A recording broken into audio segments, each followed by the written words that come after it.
Tell me about looking back on this year and starting to, as we file 2016 away, what it's been like for you. 2016 has been probably the most, on this echelon at least, the most eventful year in my professional life.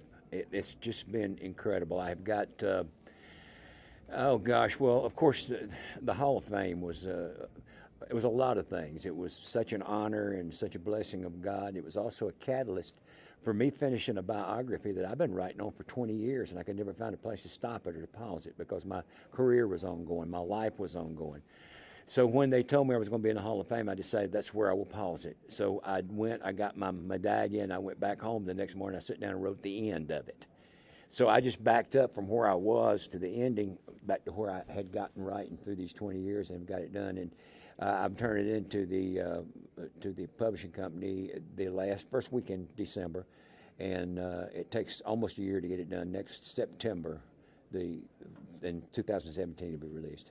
So I'm interested in knowing that process, going back and reading the stuff that you wrote like 20 years ago. I mean, how does that strike you now, going back and reading? Well, it's nothing that sticks out because I have basically tried to, what I've done, I was constantly editing and going back through what I'd written. I was trying to keep it, poignant to the point where it would, if I was reading it, would I get bored? Would I start skipping paragraphs? Would I skip a chapter?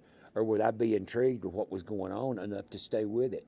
And that's what I tried to do. I tried to cut it down. I cut a lot of stuff out, edited a lot of stuff out that were I felt was kind of mundane. It didn't really mean as much as some of the other stuff I could put in there. So we got involved in this Hall of Fame thing, and it just kind of all lit up for me, and I just started the story from my earliest remembrances, and even before my earliest remembrances in 1936 up to the present day, up to the present day to the Hall of Fame induction.